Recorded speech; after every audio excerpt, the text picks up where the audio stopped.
जय श्री राधे कृष्णा भक्तों, आज हम सुनेंगे पुरुषोत्तम मास की पवित्र और अद्भुत कथा।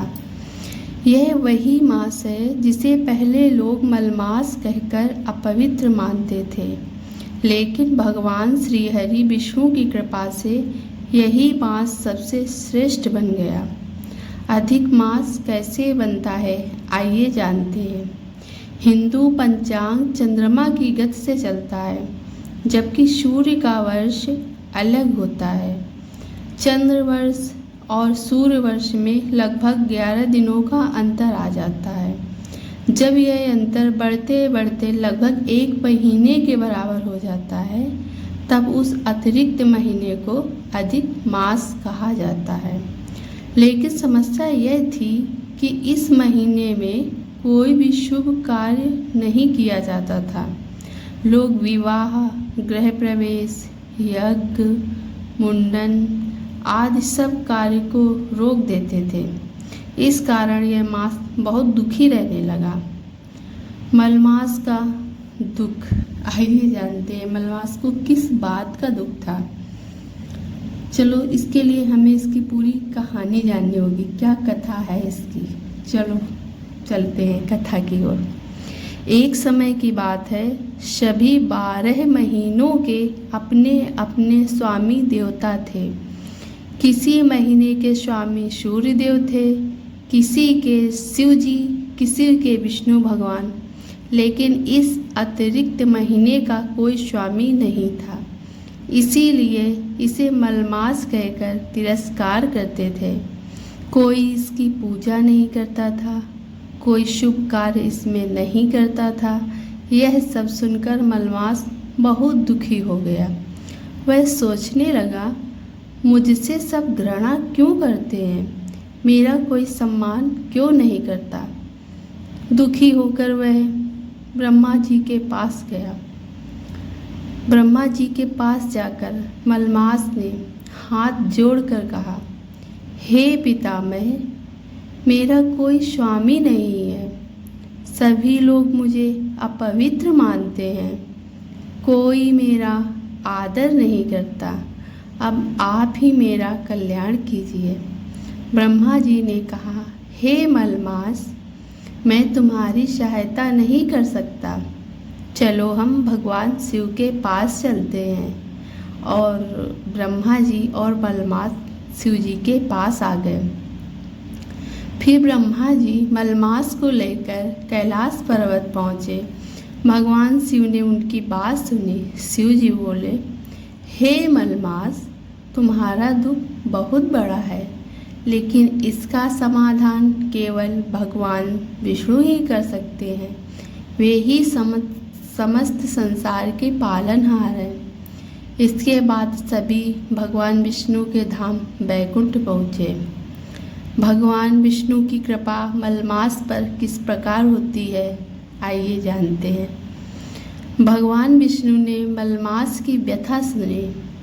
मलमास रोते हुए बोला, प्रभु, सब लोग मेरा अपमान करते हैं, कोई मुझे शुभ नहीं मानता, मेरा कोई स्वामी भी नहीं है।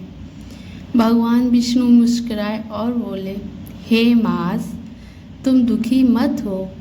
आज मैं तुम्हें अपना नाम देता हूँ।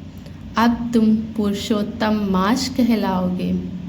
भगवान ने आगे कहा, जो भी व्यक्ति इस महीने में भक्ति, जप, तप, दान और पूजा करेगा, उसे कई गुना पुण्य मिलेगा। यह महीना सभी महीनों में श्रेष्ठ माना जाएगा। यह सुनकर मलमास बहुत प्रसन्न हुआ। तभी से यह मास पुरुषोत्तम मास कहलाने लगा। जय विष्णु भगवान की। अब जानते हैं कि पुरुषोत्तम मास का क्या महत्व है। भगवान विष्णु ने कहा, इस महीने में किया गया दान अक्षय फल देता है। कथा सुनने और भजन करने से पाप नष्ट होते हैं। गीता, भागवत और विष्णु पूजा का विशेष महत्व है। जो व्यक्ति सच्चे मन से भगवान का स्मरण करता है उसके जीवन में सुख शांति आती है। इस मास में यानी कि पुरुषोत्तम मास में क्या करना चाहिए यह भी बताया है भगवान विष्णु ने। भगवान विष्णु और श्री कृष्ण की पूजा प्रतिदिन दीपक जलाकर पूजा करें। तुलसी पूजा, तुलसी माता को जल अर्पित करें। मंत्र जाप ओम नमो भगवते वासुदेवाय का जाप करें। दान पुण्य करें। गरीबों को भोजन, वस्त्र और दक्षिणा दें। धार्मिक कथा सुने जैसे भागवत कथा, गीता पाठ, भजन करें। और इस महीने में हमें क्या नहीं करना चाहिए? विवाह और मांगलिक कार्य हमें नहीं करने चाहिए। झूठ और क्रोध बिल्कुल भी नहीं करना चाहिए। मांस और नशा का सेवन भी नहीं करना चाहिए। किसी का अपमान नहीं करना चाहिए। लड़ाई झगड़ा इत्यादि दुष्कर्म नहीं करने चाहिए। और आइए जानते हैं इस कथा से हमें क्या शिक्षा मिलती है। यह कथा हमें सिखाती है कि जिसे संसार तुच्छ समझता है भगवान उसे भी महान बना देते हैं। यदि सच्चे मन से भगवान की शरण ली जाए तो जीवन बदल सकता है। तो इस कथा का समापन यहीं पे होता है। और तो भक्तों, यही थी पुरुषोत्तम मास की पवित्र और संपूर्ण कथा। यदि आपको यह कथा अच्छी लगी हो तो वीडियो को लाइक करें, शेयर करें और मेरे चैनल को सब्सक्राइब करना बिल्कुल भी मत भूलें। और हाँ, कमेंट में जय श्री राधे कृष्णा हरि बोल ज़रूर लिखते जाना। जय श्री श्याम, जय श्री राधे। राधे कृष्ण राधे श्री राधे कृष्ण राधे। जो व्यक्ति इस महीने में सच्चे मन से भगवान का स्मरण करता है उसके जीवन में सुख शांति और आध्यात्मिक उन्नति आती है। यह महीना केवल पूजा का नहीं बल्कि अपने मन और व्यवहार को भी सुधारने का अवसर देता है।